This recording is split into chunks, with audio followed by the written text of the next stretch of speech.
Tap mo e afio e tol taha tua o kamu ki tau tolu e Katoanga. Tap mo tipo wono ko tu o Tonga. Tap mo taine kuini nanas pau. Tap mo Tama tu i Fakale'o. Pilinisi Kalauni Tupouto'a Ulukalala. Ko Fakale'o o luak pol kalama. Pesenturi ua e Tupouto'a ai ko speri Tonga. Kako kamata ai kon Pilinisi ai Siasi ua no kauma atahine prinsesi Kalauni. Princess sinatakala. Wow. Tapi mo princess salate mafleo pela Twitter. Tapi mo princess carnival. Fotofi. Lord Fofanua. Lord Twitter. Lord Luani. Lord Nuku. Mo ho'oi ke Fonua. Tapi mo Palesiteni o Siasi. Fai Tongataha Tevita Havea. Kai uma a sekita lahi makau takimu alotu. O tau kau fakataha e aho Koloa'ia. A Fakatapuni. Kau fanga he tala whakaapaka kato he whanua mo lotu. Ko hake he Katoanga ni. Kau whakahoko e taitare o e Ouau. Whawhetai o kei tere ki mamana e neo wha. O omi ki tau kau he lau. He senturi hono ua. E hake a gosperi ho tau whanuan. He kamata e konferensi o te au maua e Siasi.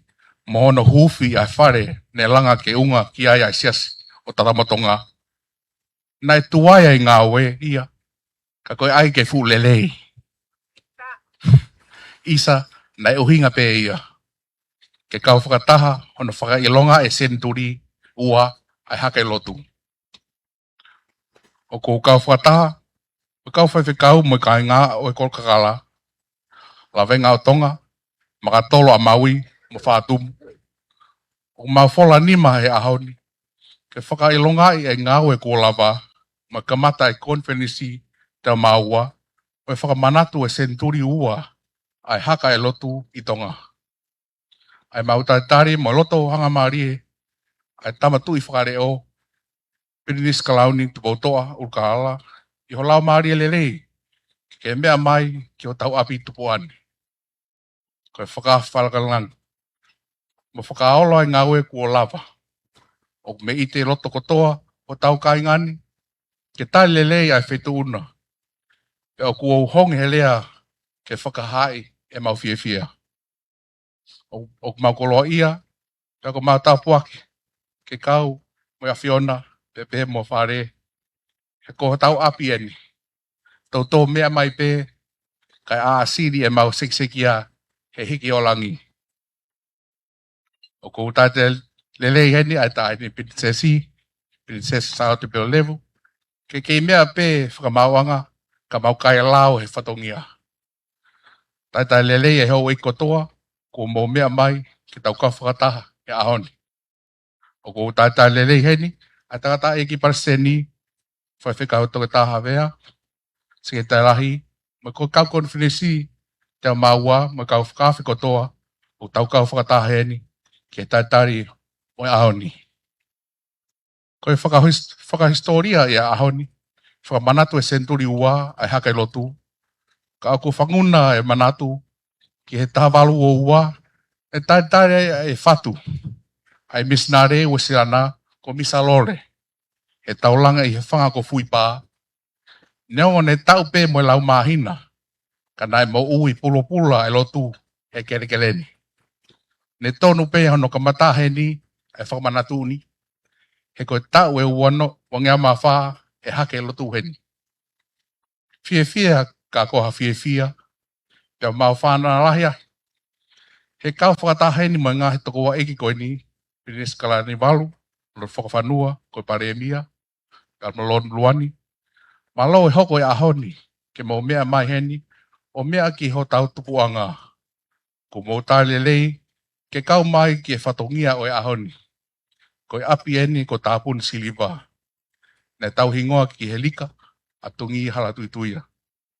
Ko kui meo tolo eni, e Tapuni Siliva e kuongani. O whemea aki pe, te mo mea mai ki o tau kaingani. Ka pau ne ke la mare a fatu, e fia loto pe ke mea mai ki a ki mautolu, malo e pou ki loto lelei, ne hake ho tau mata whanga, ko kai meri ai e ko ngani. Ko e hake anga e lotu, i e whanga ko fui pā, o kutu wai ai fu o vava, ko o vava kulu, to kua ne ili fiai, he ko nofo anga ia o fele huhuni. Talo e hake a misalore he whangani, pea holai ai te volo, pea i kai ke ili fiai. Holai pe, kai ke toi te volo ia e koloni. Ko e te volo mo ui pe mahalo ki toi. Ko maulaul monu ai, ko whonua manu ia kakotonga, e hake ai lotu. Pea kua hoko, ko whe unu mahu inga ho tauanga fo whakawhanua, ko mau kei pore he historia, ko tohi i pea luwa, ke tauhi o lau i tō tangata. On behalf of the Tatakamotonga Free Wesleyan Church community and its colonies, we extend our warmest and most heartfelt welcome to our distinguished foreign dignitaries who have graced us with their presence on this truly momentous occasion. It is with immense joy and deep gratitude to partake with you today this lovingly prepared luncheon, crafted with devotion by the dedicated hands of our Tatakamotonga Free Wesleyan Church members who have poured their hearts into every detail of this celebration.